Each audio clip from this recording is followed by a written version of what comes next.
I can't blame my wife for her lack of vision when I haven't manifested anything. What have you really given your wife to believe in? It's only dreams and only talk.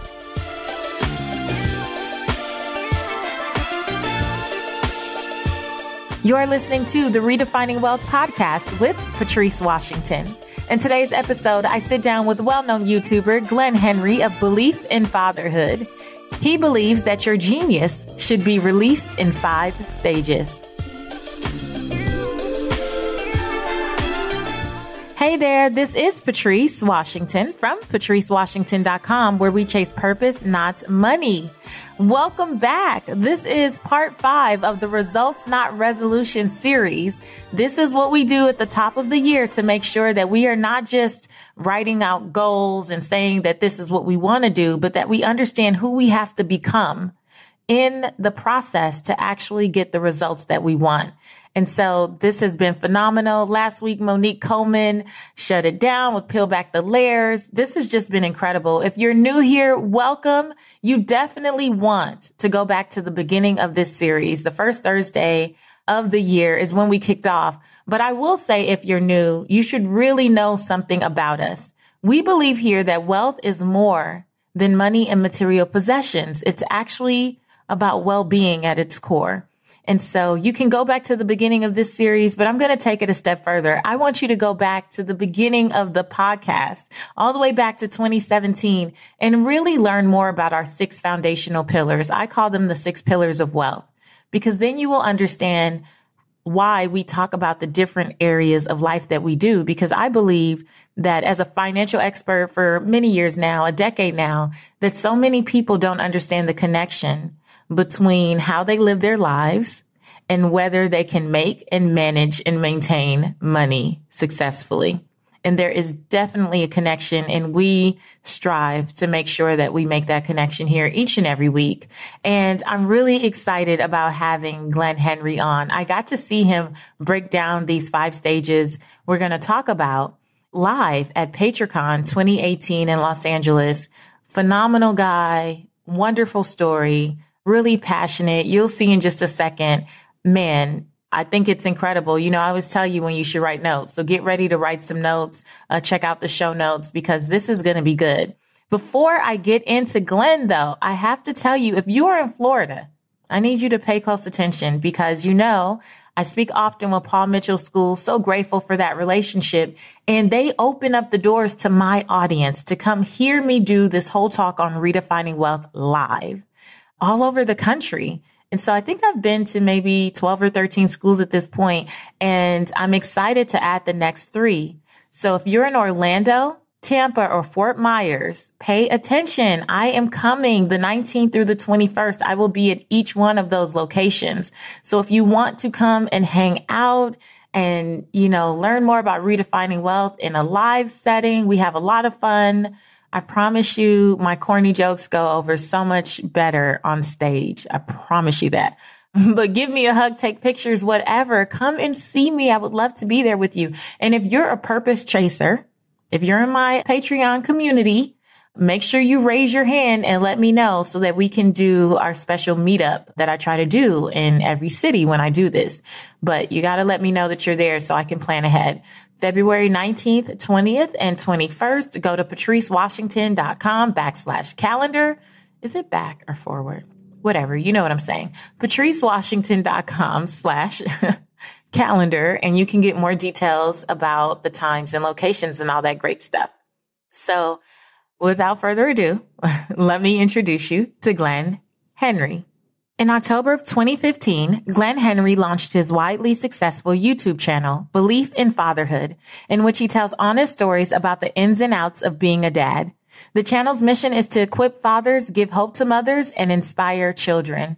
Since then, you may have seen his TED Talk. It's received over 1.1 million views, and it's entitled What I've Learned About Parenting as a Stay-at-Home Dad. You may have also seen him in 2018 on a commercial, a Pampers commercial with John Legend, as they celebrated dads during the Father's Day season with a tribute to everyday moments. Without further ado, here is my guest of the day, Mr. Glen Henry.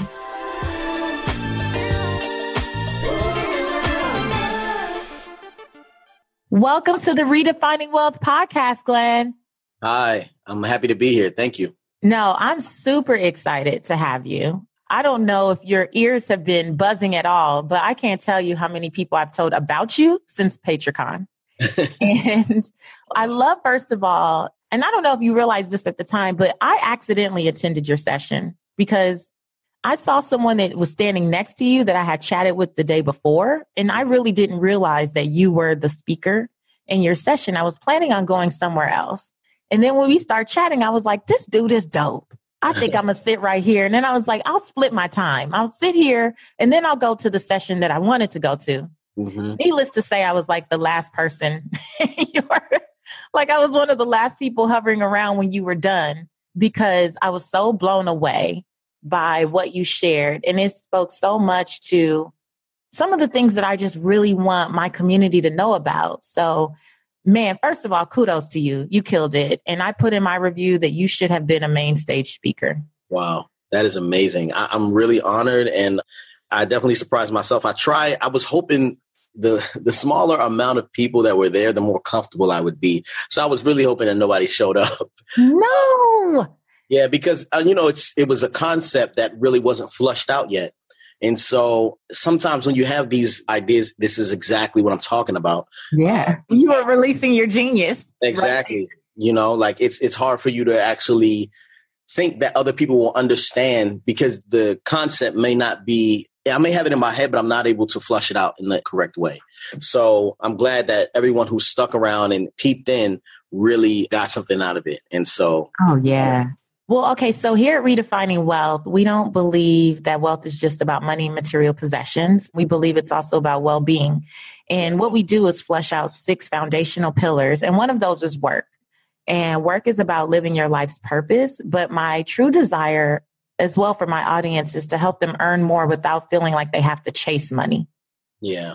And I believe that your process for releasing your genius, when I heard it, I was instantly like, oh my gosh, if more people heard this, they would understand what I'm talking about, like in this work pillar. And so thank you so much for saying yes to being on the podcast. It truly, I know you're about to kill it again. So let me just let you have at it. But can you tell us about belief in fatherhood and the platform for the genius you've created? And I want you to especially start with the question that your wife asked you. Yeah. And how that was the catalyst for where you are today. Yeah, sure. So 2015, it was May, close to my birthday. My wife asked me to tell her a bedtime story. And I didn't feel like telling her a bedtime story because it was 11 o'clock at night. We were both ready to go to sleep. And so she said, well, if you can't tell me a bedtime story, well, tell me your 5-year goals. I just kind of, mumbled and was like, whatever God has for us, trying to take the easy way out. And she said, she looked at me and was like, I trust you with my family and my future, and you don't have 5 years planned out. Rolled over and went to sleep. And from that point, I could not sleep. I was kind of stuck in this moment of like, she really just called my life to a halt and she tested everything about my manhood. And I wasn't as much insulted as I was scared because I didn't have an answer for her. And her concerns were right. She was entitled to feel that way. And so that question is really what sparked the movement that I have now, which is belief in fatherhood. I was doing music at the time. I know I didn't want to do music forever. And so I sat down with a friend of mine and he asked me, what was my 5-year plan? I said, I don't know. He said, what's your 10-year plan? I said, I don't know. He said, what's your 15-year plan? And I knew that I didn't want to be doing music. And so I said that I wanted to be speaking to kids about how great it is to be a father, right? I knew that was something I needed because back growing up in Baltimore, I never wanted to be a parent or a husband. But when I moved out to California and I got a close-up view of what a really healthy marriage and family looked like, I was like, oh, all I needed was proof. So I knew that I wanted to be proof for other people. I didn't know how. He helped me understand that in 15 years, that if I worked backwards, I could do this plan, but I needed to find my audience. So he said, who do you want to be speaking to? I said, well, in 15 years, these kids are probably in middle school or high school right now. He said, okay, but where are they? I said, they're in school. He said, no, where is their attention? I said, it's on the internet, Instagram, Facebook, Twitter, YouTube. Mm-hmm. And he said, oh, okay. Well, how often do you need to post on those platforms over a 15-year period to grow to 100,000 followers, let's say? And I was being modest. And I said, okay. So we looked at some blogs and we found that it was, 4 times a day on Twitter, once a day on Instagram, once a week on YouTube at the time. And so he said, okay, well, if you follow this plan in 15 years, you should be where you want to be. And I said, okay. And so that was the plan. I decided to start a YouTube channel called Belief in Fatherhood. And 2 years later, I'm exactly where I thought I would be in 15. Wow. Wow. That's incredible. What a friend. Mm-hmm. That's a friend. He's a guy that always asks challenging questions. And I'm saying like, hey, I want to do music. He's like, okay, well, what happens if it don't work out? So I knew that was the guy I needed to go to. So I owe him a lot of money for sure. You do, because now you're on commercials and doing all kind of stuff. And when people see you on TV, they expect you to have some coins and run them some. We know what that really is, though. Yeah. Okay, so I've been curious about this since I met you. Why is Belief Beleaf? Yeah, so as an MC, my name is Belief Melanin. I had the name Belief Melanin because as a kid, I wanted to be white. I grew up wanting to be a different color. And so Belief Melanin is like just believe in the melanin, believe in who God created you to be. I spell it Beleaf because the word belief has the word lie in it, Belief. So I just switched the word out and changed it to something a little more natural. I'm like super like a natural type dude. Ah, man. And I identify with that too. Just growing up, trying to scrub my skin, seeing if something else was under there. And going through all those challenges. I love that. I love that you switched up the spelling. So that's cool. Okay. So love that your wife challenged you too. When you said that in the session, I wanted to flip the chair in front of me and run around. Yeah, that's definitely one of them things that's kind of like, men kind of get taken aback by it. Women are like, yeah, you know what I mean? And so I was texting my husband. I was like, yo, no, we meet all the time about this type of stuff and what the vision for the family is. But I could just imagine being in that space and your wife, she was about it. I salute her. And now that I watch your YouTube channel all the time, tell her I said, what's up? No, okay, I will for sure. So what you talked about at PatreCon was these 5 stages for releasing your genius. Yeah. And I just really want to give you this time to break down what these stages mean. And then, of course, I have tons of notes from that day and just things that I'm sure will come up. Let's just talk about it because I truly think that it was brilliant. And I can't believe it wasn't something that you hadn't been delivering for years already. It was that good to me. Thank you. I appreciate that. So the first stage that your genius stands on is an idea. When you have an idea, it's the best thing ever. It's like euphoria because in your mind, your idea is already through to fruition, like it's already complete. And so say if you want to make rings out of wood, you don't think of the ring being processed. You don't think of what it's going to take to make the ring out of wood. You just think about what it's going to look like on someone's hand. And so when we have an idea, it's already complete in our mind. And it's the best part of an idea because it doesn't take any risk. The budget is great. Right. Unlimited. Right. Everything's, all the lighting is perfect when you see it in your mind, in the video, like everything's great. Mind you, you didn't do anything yet, but you just had a thought. The second stage that you have to go to is releasing your idea, your genius, to your ability. Now, this is where things get kind of tricky in the beginning of your genius because you may not be good at making rings out of wood. You may not be good at playing the guitar. You may not be good at selling oils or whatever it is that you want to do or taking pictures. So your brain and your ability have to form a relationship together where your brain trusts your ability and your ability trusts that what your brain is giving the ability is not too much or overwhelming. So this is where people talk about the 10,000 hours to become a master at something or being someone who can produce something on a consistent basis. That's the second stage of your genius. Okay. So stage 1, your idea stands on a stage in your mind and your brain cells go wild. Dopamine goes on sale. Everything's perfect. Stage 2 is when your brain has to trust your ability. Stage 3 is when you've started the idea, you've kind of made a schematic or made a rough version of it and you give it to an audience of one or two, that trusting friend that you have, could be your wife, could be your husband, could be your friend, your mom, whoever. And this person is someone who you trust and they tell you, hey, that's a great idea. Or you might want to take that back to the drawing board. Or they say, I hate it. You know what I mean? And then from that relationship, because that's the first person you trust. And usually we trust this person more than we trust our ability. We trust our friend more than we trust our ability sometimes. And so depending on what happens in that relationship could make or break your genius. Well, Glenn, wait, but don't you think sometimes we'll trust that person's opinion more than we trust our own vision? Yeah, of course, because in our mind, we see it and we see people loving it. And that is a part of our vision. Mm-hmm. But when we know the people who we find the most valuable and we give it to them and they put their eyes on it, that's their vision and they don't see our vision.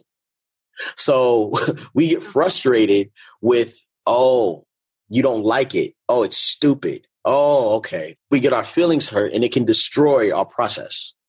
Yeah.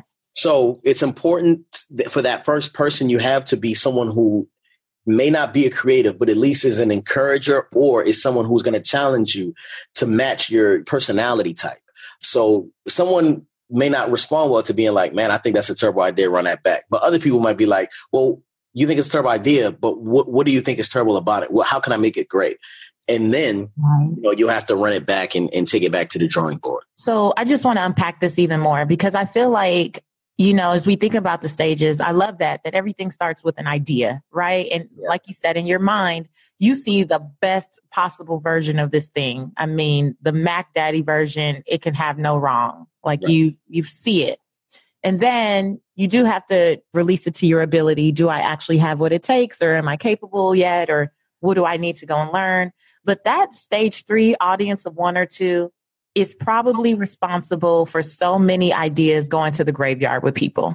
Yes. Because that audience of 1 or 2, while they may be people that you love dearly and who love you, if they are not your ideal audience, they can take you out. Like if they are not going to be the people benefiting from this vision, or they just lack vision of their own, and they say enough of the wrong stuff, that can make or break you. But also, if you're not coachable and it is the right audience and they give you some feedback or constructive criticism that you weren't anticipating, like if you're not built for the feedback, you can also just, again, do nothing with it and it go to the grave. But it was really like your thing. Like that was the thing that you were supposed to do. Exactly. And so I'll give you an example of this. Now, stage 3 is very important in the beginning of your genius, but it's only a temporary stage. After you've honed your craft, you don't show it to anybody anymore, right? Here's a for instance. So I started Belief in Fatherhood. Everybody was looking at me like, yo, you rap. Why are you doing this? You don't hold the camera well. This didn't keep my attention. My wife's like, yo, my bra's hanging up in the background. Why you got our kids all out exposed? Like, clean the house. You're ashy. Like, you know what I'm saying? Like everything is wrong with it. Right. So my thing in my head is that I'm sitting here like hearing all this stuff and considering it, but I know there's a huge gap in the marketplace and I know that people need it. So it's not my responsibility to get my third stage to believe in my idea. Right. That's not what I'm responsible for. My thing is, I can't blame my wife for her lack of vision when I haven't manifested anything. Ooh, you got to say that again. That I can't blame my wife for her lack of vision when I haven't manifested anything. So many men are dreamers and they say, my wife doesn't believe in me. And they find someone else who believes in them and they put more trust in that relationship. But what have you really given your wife to believe in? Wow. You know what I'm saying? Like you haven't really manifested anything. It's only dreams and only talk. So you have to make something. It's really important for us to manifest our dreams so that people can see it or touch it and feel it and say, okay, now I get it. My wife didn't believe in it for the first 6 months until she started looking at the comment section and she started seeing people say, yo, I've never seen a Black father with his family. I've just never seen it. Thank you. Like I didn't want to marry a Black man because I never saw this. Now I believe that Black love is real. You know what I'm saying? And so when she started seeing that, she was like, oh, okay, I get it now. But I would have ran myself crazy if I was like, babe, look, please listen, we can do this. Do I have your permission? Can I do this? My thing is, I'm not responsible for her lack of vision. I'm responsible for manifesting something that she can believe in. You know what I mean? Yeah, that's the word. Now, at this point, because she trusts me, because I have equity in our relationship, and she trusts me, even with my visions, she's like, you have a thought, I'm moving out your way because I may not get it and you don't have time to explain it to me. Just go ahead and make it. And I see it when it's done. Well, I trust you. Fourth stage is our audience. Now, this is the most important stage our art stands on because it's when the people actually get use out of what we've created. It's when we play the guitar or we play the piano, we make a song and someone hears it and they get inspired and they take it. This is one of the hardest stages, though, because when we release our art to our audience, it's no longer ours. They take it and they make it whatever they want it to be. They sample it. They refer back to it. They use it as part of their workout routine. We never really want to release our art in that way, but it's the most important place because it gets the most value, right? Mm-hmm. This is what happened when our views, someone listens to your podcast and they're like, this really changed my job. This changed my life. It changed the way I interact with my family. It changed my marriage. It changed my finances. So they're taking the podcast or whatever it is you're creating, you're speaking, and they're saying, that's my word. That no longer belongs to you. I'll take that and I'm going to use it as the DNA of the next 5 months of my life. Mm-hmm. You know what I'm saying? Yeah. And so when we give our art away to our audience, they take it and they do whatever they want with it. This is the perfect place. This is where our genius is meant to land. Fourth stage. Fifth stage is virality. That's when people who are so far out of our target audience are now getting attached to this and saying, oh my gosh, this is amazing. Or, hey, you suck. This is where we receive the most amount of criticism and we pick up the biggest amount of growth. Virality is what our audience does with what we have, what we create. Okay. So that's the 5 stages. Your mind to your ability, to your friend or your, audience of one, to your core audience, to virality. And I think that the reason this spoke to me so much is because I was sitting there as you were going through the stages and I was thinking, how many of us do not have the results that we desire because we skip stages? Yeah. Yeah. Skipping a stage. Let's say, like I just talked about, I want to go from my mind and I want my wife to believe in it before I give it to my ability. So basically I'm asking my wife permission to go through my creative process, right? I tell my wife, hey, I got this idea. This is a painting that I have. Moses, right, has a staff and the staff is like doing something crazy. And my wife goes, you don't have a paintbrush. Right. But I'm like, no, listen, the colors are crazy, like pink and all these like bright colors. And you can see the burning bush in his beard and it's like nuts, right? No. And then she's like, but you've never been to art school. Yeah. Like you never painted before. You don't have a canvas. We don't have space for that. Mm-hmm. When are you going to find the time to do that?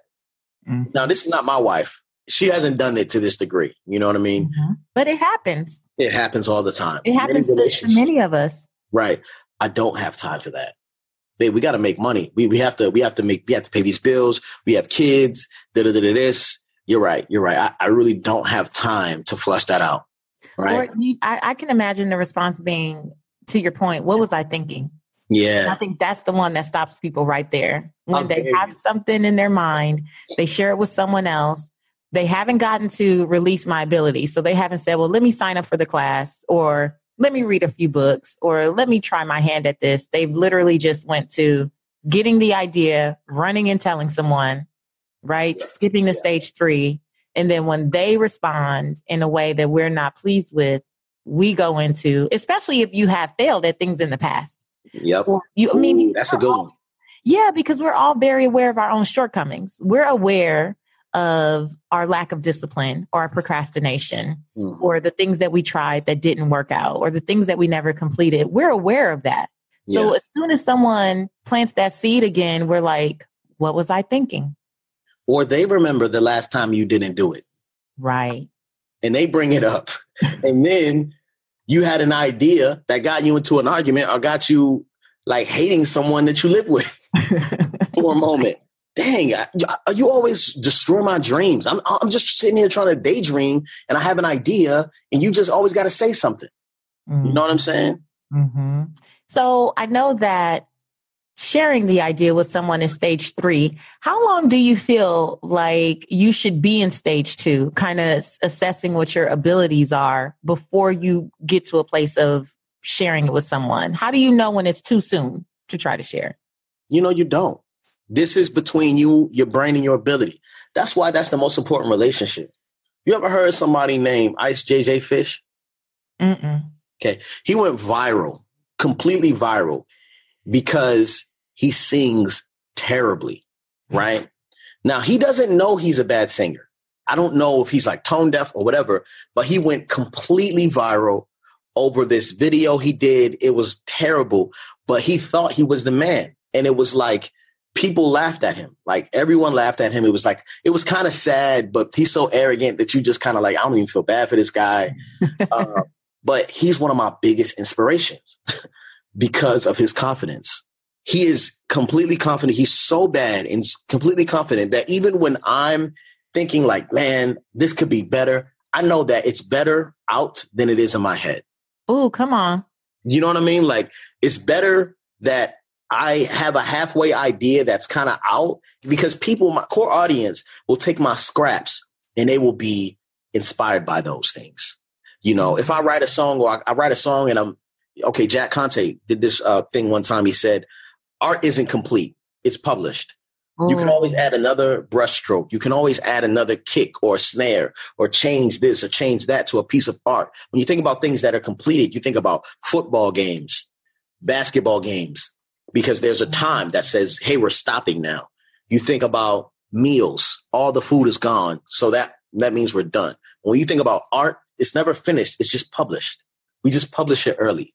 So I have songs that I've just published. Hey, this is all I had. This is the most amount of time I could give to this song and I'm ready to release it. Oh man, it should be longer. Well, guess what? You can make it longer. You know what I'm saying? Like you can make it longer. I gave enough time to that. I'm done with it. As an author, I completely identify with this because what I've told people over the years is a completed book is better than no book, right? An unpublished book. And over the years, I've had people send me, little messages. There's always that one, Glenn. There's always one or two a year that will be like, I found a typo on page 96. Yeah. And da-da-da-da-da. I can't believe this was on the shelves of Barnes and Noble. And I'm like, realize that you said shelves of Barnes and Noble, though. Yeah. Like, that's what I need you to understand. Because if I read this book over and over and over again, trying to find every little tiny mistake, I would really be doing a disservice to my audience, because how many tens of thousands of people have now been blessed by that work? Right. And sometimes we get so caught up in those small details, that extra brush stroke or that extra snare, that extra beat, that at the end of the day, if we're blessed to be a blessing, we are preventing other people from being able to experience this because we're caught up in perfectionism. Yeah. And at some point you got to release the genius. Exactly. You got to let it go. It's super important to let it go. So your question was, when is enough time passed in the ability stage? And that's not really none of my business in your situation. That's your business. What can you do with your art? I started Belief in Fatherhood with 3 broken iPhones that people were going to throw away, but the camera still worked. So I took them, and 1 GoPro. And with that, I have, I got like 6 cameras now. You know what I'm saying? Like hip hop is taking like the scraps in the small pieces of an instrumental where a beat loops and a DJ spinning it back and forth. Like that is hip hop to me, like taking nothing and making it something, or taking scraps. So if you give me 3 iPhones and a GoPro, this is what I've used with it. What happens if I get $75,000? You know what I mean? Like, Let's believe I'm stretching that thing all the way out, and we're going to get every little penny out of that. So how long your ability holds on to that art is between you and the ability. That's a process you're going to have to go through. And it's really you only know that because of what's in your mind. What did it look like in your mind? That's good. Going back to your original vision, what was the movie in your mind? Exactly. And so maybe your goals were too high. The ring didn't have to be on Tyra Banks' finger. You know, maybe it could have been on Judge Judy's finger, or maybe it could have been on, somebody who just lived down the street. Right. What's the intended goal? I love that you said that, because it makes me think about people who get stuck with this over pursuit of education. I don't even know if that's really a thing, but like where people get so caught up in the ability stage that they never move to action and actually complete anything. So it is, I got to take this course. I got to go to this class. I got to get this certification. You know what? I'm just going to go back to school. You know what? I'm just going to go ahead and get the advanced degree. Yep. By the time you do all of that, so many elements of the movie don't even exist anymore. Yeah. Like people are not even doing that thing anymore. Or so many people have already done it and moved on that you will be coming to market so late. Yeah. And people will be like, what are you talking about? Twitter's gone. Did you not know that there's no more Twitter? It's like at some point you have to get out of the ability stage. Like, and I've learned one, that progress beats perfection, but to stop making things freaking harder than they have to be. Not saying that it does not take work and effort and countless hours and stuff. But I know that there are been different times in my life where I was just completely overthinking it. Yeah. Yeah. And I think too, like, if you think about it like that, the most important thing you can do if you have something to give is introduce yourself to your audience. Let your audience find you. But if you're sitting there going back and forth between your brain and your ability, your audience doesn't have time. Like, you know how many people come up to me who don't have anything out and say, hey, man, I want to start a Patreon page. How do I, like, who's going to follow you? What are you talking about? You didn't risk anything by putting anything out. You want the security of Patreon with no buzz. That's crazy. You didn't risk anything. And that's okay. So that's number 4. Releasing it to your audience is a big risk. It's a big risk. But you're allowing people to say, I like this, or I don't like this, or yo, this would be dope if you had more funding. Let me support you. Because everything in this thing is a relationship. Your brain has to have a relationship with your ability. Your ability has to have a relationship with that first point of contact for them to even get it. Your ability and the idea, the genius has to have a relationship with your audience. Like, it's a trusting relationship. They trust you to give them something. They know that this podcast is coming out. They know that you're working on this podcast right now, even though it's coming out in January or whenever.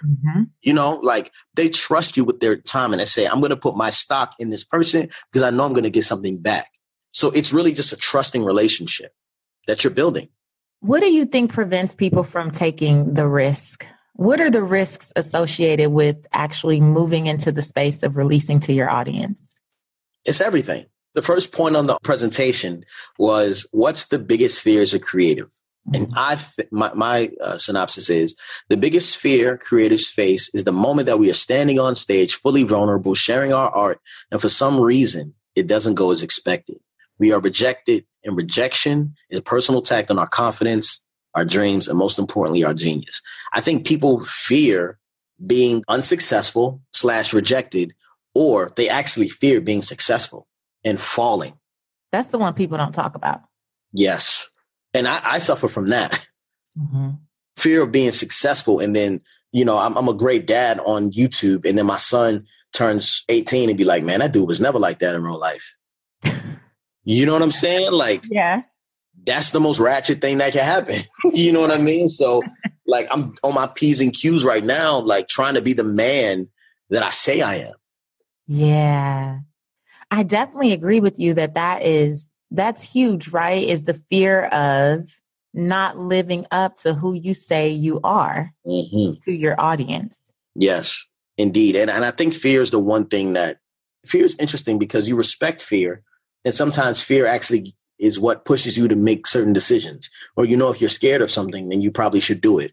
But at the same time, it's so much about fear that's interesting, because I realized that as a 25-year-old or as a 23-year-old unmarried dude, I had time for fear. I was able to use that as an excuse. But as a father of 3 and a husband, and a lot of people depending on my success, I don't have time for that. That is irritating and an inconvenience. I did my first TED Talk last year in October 26th, I think it was. I was terrified. And they knew I was terrified because they have a guy backstage watching you to make sure you don't run. And this dude was on me. I was super scared and I was unprepared. Everyone had like 3 months to prepare their speech, but I was like a last minute addition. So I only had 2 weeks. And so I had to prepare this thing. And right before I got up on stage, I was like, you know, how you get the bubble guts and you just sitting there like, yeah, terrible. And I just prayed. I asked God to move me out of the way. Yeah. I asked him to go get his people. I told him that being nervous is a sign of pride because you claim what you're doing is yours. And so I just said that prayer and I just watched him literally move me and just go and be me for me. And it was amazing. And so fear will do that to you. And mind you, when I got to DC to do that talk, I didn't have the money to stay in the hotel. Like I barely got there. And so everything that was on the line, I wasn't supposed to be there. I couldn't afford the trip. I left my wife with 3 kids and I had this one opportunity to make something great. And I was like, I'm about to blow this. And I've risked so much to get to this moment. And I just was like, I don't have time for this. And I watched like God move this thing out of the way. The TEDx talk came out. It got upgraded to TED. And so, you know, it has like over 1 million views. And I'm basically trying to relate to fathers and mothers about how challenging it was to become a stay-at-home father. And it's one of the better things. It's one of the best things that ever happened in my career. So. Wow. I love that. I love that you would share that because oftentimes people see folks like you on a platform like that and think that it comes easy. Oh. And think that, you know, you just were like, you know what, let me just get on up here and tell them what it is. And I tell people all the time, when you see me on things, be clear. My knees were knocking, my teeth were chattering, my pits are probably sweaty at this point. I did not just get up here and do it. But I've said this on the podcast before, sometimes when I look at videos of me from past, you know, appearances on TV or a speaking engagement or whatever, I can see when it's not me anymore, like it's me, but I can see kind of when I will say the Holy Spirit takes over. Yeah. Because there's just the first 30 seconds or so is always a bit shaky. Yeah. Like, even if I'm smiling or I tell a joke, it's just really to help me get over the hump. And then I feel a complete disconnect. I don't know if you've ever felt like at the end of something, I don't know what the heck just happened. Yes. You walk off stage like, oh my gosh. Yeah. It's like, I know that I know because I was prepared. Like I know what I wanted to say, but I truly don't have a full recollection of everything that happened until I watch it back. And even when I watch things back, I'm like, whoa, I had no idea I said that or that I used that example. Yeah. But to the point I prayed before, like, God, remove me and speak to your people. Like whatever I'm supposed to say in this moment, in this time, in this space, then you use it. And so when I hear myself say different examples, things that I don't even like have any connection to, I'm like, okay. Yeah, that wasn't me because I'm not even that wise. Right. And I feel like that 100% of the time. People ask me where I went to college. Like, I didn't go to no college. Like, where I went to edit, how did I learn to edit? This is like literally you're watching God manifest things in me. This is ridiculous. And so I'm just as much in awe as everyone else. But I have to remind myself, like, the biggest thing about what I'm doing is that I don't have it all together. That is my formula. I'm figuring this thing out. I'm figuring parenting out. So it makes me look way more relatable. Yeah. I'm really just trying to understand what's happening in the process it is to be a father, because I really don't know. Sometimes I think I'm doing the right thing and I'm not. But when I write my book in 10 years about all the secrets I've learned in fatherhood, you'll trust me because you walk through that season with me. Yeah, absolutely. I wanted to ask you about stage number 5 with the virality. Yes. You talked about it introducing you to new opportunities, but it also brings on new critics.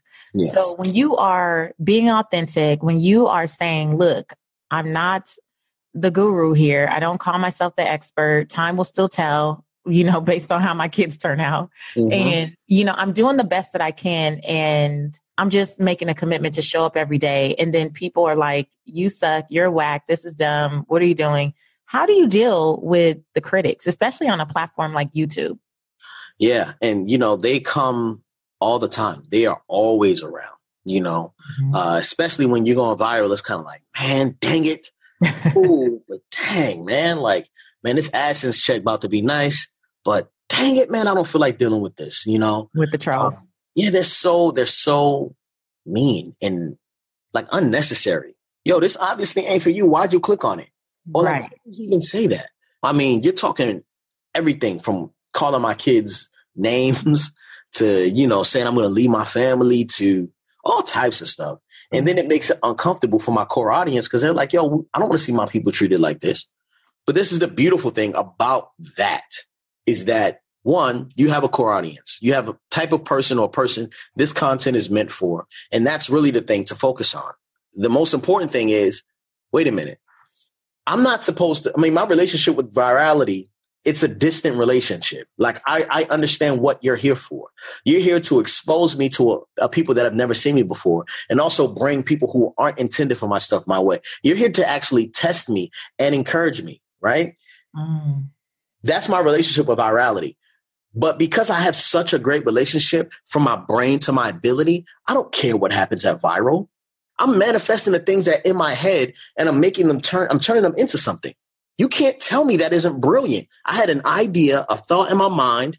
For instance, perfect example. I was on Snapchat, right? Snapchat is an app that does filters and tells stories and all that stuff. I fell in love with a filter. This one filter I would play with. I become this character, Frank. Frank is this old guy who just always think he knows what's happening. I got the idea from Frank because I went viral.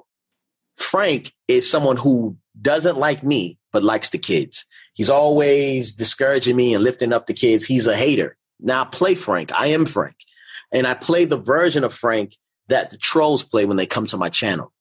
I had an idea to make Frank and do this thing, but Snapchat took the filter away. So I got frustrated with that and I had to manifest it. I had to make something out of it. So I said, I'm going to build a puppet. I'm going to get a professional puppet like Sesame Street quality Muppet created. And that's just what I'm going to do. I started doing the research, didn't tell my wife. Started doing the research, found out it was going to be $2,000. Now, I would have just went ahead and swiped it, but my wife trusts me and I don't want to break that relationship. So I had to tell her, like, babe, I have this idea. This is what I want to do. I know this is a lot of money, but I have this in my head. She said, babe, I watched what you did with Belief in Fatherhood. You could do whatever you want. I trust you. Now, that is very encouraging for someone who's in the midst of their genius and also very scary because if I spend $2,000 on this puppet and it doesn't turn into something, I have to come to her and apologize. And I don't want that. Mm-hmm. So I'm going even harder at this point. So I'm paying payments. I'm getting this puppet built. We're going through the process back and forth. He's sending me sketches. He's sending me molds. He's sending me the foam posits. He's sending me everything that he's doing. And I'm getting scared. It's getting closer. More money's getting flushed out and it's getting scarier because it's becoming more real. 5 months later, I get the puppet. It's at my house. I realize I don't know how to puppeteer. I'm struggling to get through having the puppet look real. Like I'm moving the mouth, but it doesn't look real. You know, it's a whole art to making something that isn't alive and making him a thing. And so I spent a lot of time practicing. This is me in the middle of that, right? You ask, how long does it take you to your ability to work with something to make it, how do you know? I didn't know. And it was very, very hard. Now, some people have been puppeteering for years. Some people go to puppet school and they learn how to do this. I didn't do that. I just watched the internet and I practiced. And as soon as I felt like I was good enough to get through an episode, I shot my first episode and I put it out and it was received well. People understood what I was trying to do and they couldn't wait for the full manifestation of it. Right now, we're in the middle of a Kickstarter campaign trying to raise money, $75,000 for Frank. I think we got 15,000 right now. I'm about to go through the whole Facebook sponsored stuff and run all that stuff and, try to get more traction and go viral. But I already know what I've committed to because I took a Snapchat filter and turned it into a lovable character that I hope to educate young Black kids with. Yeah, Frank is dope. Thank you. Thank you. And so with Frank, if I would have said, hey, I have an idea to take the Snapchat filter and turn it into a puppet show, I need $75,000. Who's going to support me? Like people would have looked at me like I was crazy. No one would have got behind what I was doing. But because they've seen what I've put into it already, they know the process, they're watching, they trust me.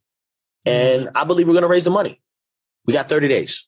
I believe you are too. But what I love about you taking us through that process too is that even when you get to the point now where you still experience critics who are like, what is with the puppet and what is all this? This is dumb, whatever. For you, you have already seen something in your head and brought it to fruition. Yeah. So your opinion of what my process has been is none of my business. That's about you possibly not having a vision for your life and being able to bring it to life, but you're not going to dampen my situation. Right? Like, is that kind of the tone or the attitude that you take? Like, look, I've already seen this, taken a Snapchat filter idea and turned it into this entire movement. So why would I let your opinion? Yeah, I think part of the thing is it's a bandwagon situation. And that's the hard part about having an idea or being a creative person is that the people who are around you don't know you're creative yet. They actually won't believe in you because they don't have the foresight to see brilliance in front of them or see innovation. They only see what you're trying to do and how much is frustrating them. The hard part about that is that your mom won't get behind it until she see Will Smith retweet it. Right. You know what I'm saying? Or see you on the Today Show or Good Morning America. They won't actually care until you get a cosign from someone they respect. And yeah, that is okay. I think most of us try so hard to get everybody.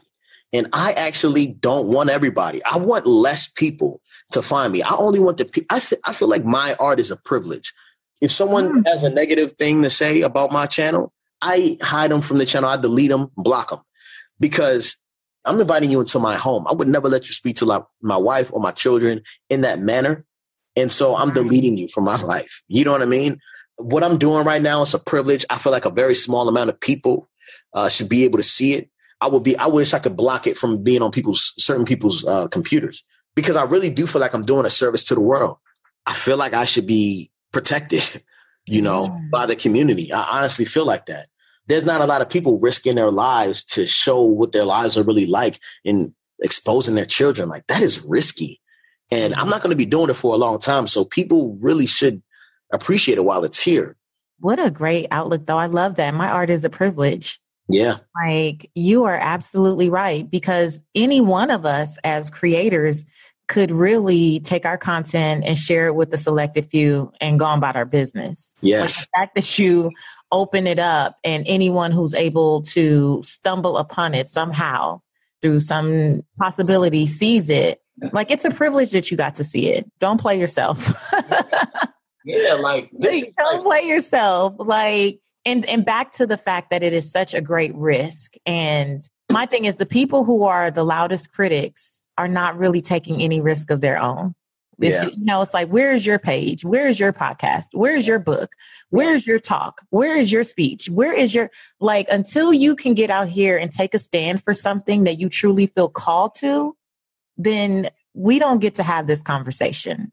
Block, delete, goodbye. And I usually have to remind myself, like, oh my gosh, like, I'm reading this. This is actually stealing from my creative ability, because your creativity comes from emotion. You know what I mean? Like, the most creative I've ever been is when I've been hurt or when I've been like in a state of euphoria. That's when I feel like I'm most creative. And so I need to be able to protect my creative energy by not spending my emotion in wasteless places. If I need to have a hard conversation with a friend, that's totally different. But if I need to talk to you about why you should like my movement, no. Okay, you don't like it. Awesome. Here, let me help you not like it by blocking you. I might have make sure this never comes up in your feed again. So I might have come to lose any sleep. You're risking, potential. I don't want them. I don't care. I don't want everybody. All I need is 1,000. All I need is a few. That's a word. All I need is a few. And that's the thing. I think everyone thinks to be successful in their space, they need 1 million followers. And that couldn't be furthest from the truth. And what's crazy about that is like, I'm a very small time person. So I need all the time I have with my friends. Right now, after we get off the phone, I'm going to counsel a brother. When I woke up this morning, a dude called me. I counseled him.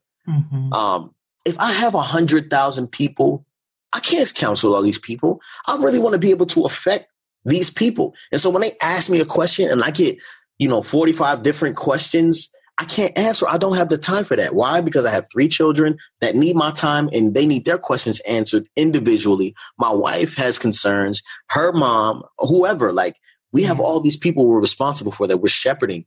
And like, we want everybody. Like, it's just so selfish. I do not want that. I realized, right, that when I was an MC, when I was rapping, my best supporters, the people who like my stuff the most were other rappers.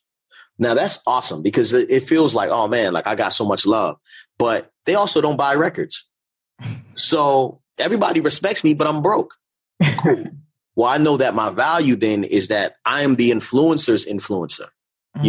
I have the responsibility to encourage the guys who everyone looks up to.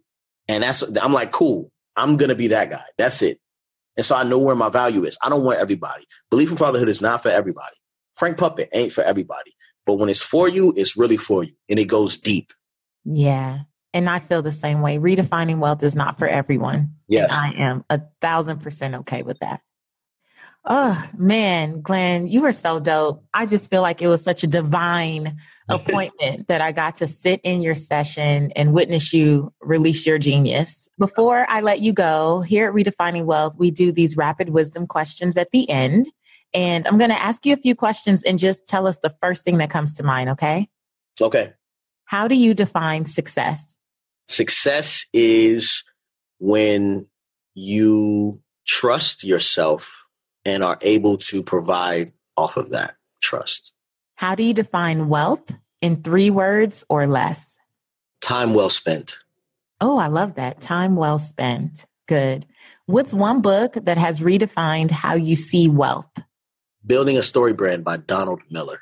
I got to add that to the list. Good. Fill in the blank. My name is, and for me, the truth about wealth is. My name is Glen, and the truth about wealth is that it's for everybody. Indeed. Yes, it is. Man, thank you so much, Glen. This has been great. This has been truly a great conversation. Thank you for teaching us the stages to releasing our genius. I'm super excited about how the audience will be able to take this and run with it and possibly see why in some areas of their life or they haven't really gotten the support that they wanted. Could have been because they skipped some steps. Yeah. I hope that your audience, whoever's watching this, would find hope in being able to commit themselves to the ideas that they have in their head. I feel like it's the most valuable thing we can do is trust our brain and our brain trust our ability. And I'm definitely open to coming back if there's any other thing I come up with. I would love that. Thank you so much. Thank you, Patrice.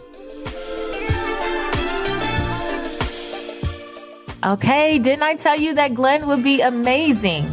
Have you ever thought about, especially for my creators, my creatives, these 5 stages of releasing genius? I truly believe that for those of you who feel stuck and you feel like no one ever gets you and you feel like you can never make progress, that there is a possibility that you have been trying to skip steps. And I just knew I had to have Glen on from the moment I heard him deliver this talk, because I know that it's going to make the difference between you just making resolutions again and actually getting results. The ability to truly trust your brain and trust your ability. And one of my big takeaways is not blaming your loved ones for lack of vision when you haven't manifested anything yet. That was so good, because while we do need the input, right, we also have to follow the other stages so that they get the best picture of the vision possible.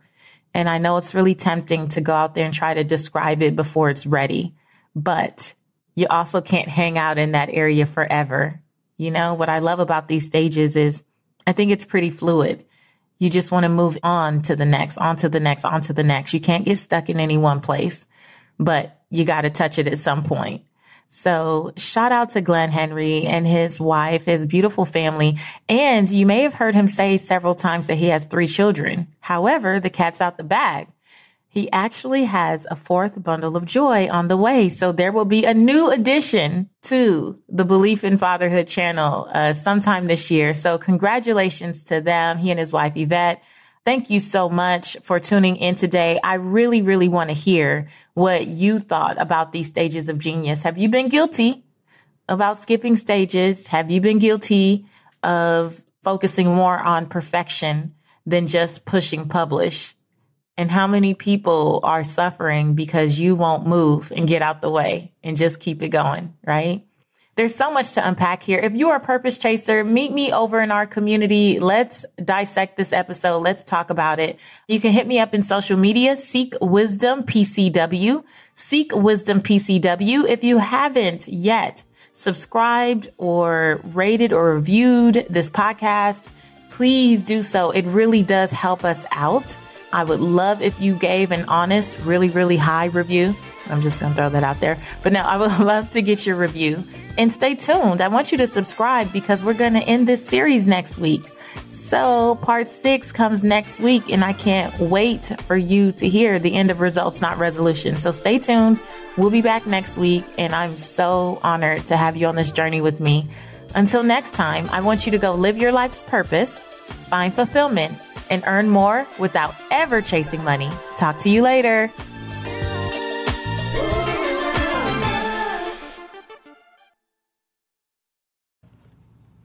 Inspired by this episode? Then you'll enjoy a community that strives to actually redefine wealth in real life. Become a purpose chaser now at IamAPurposeChaser.com.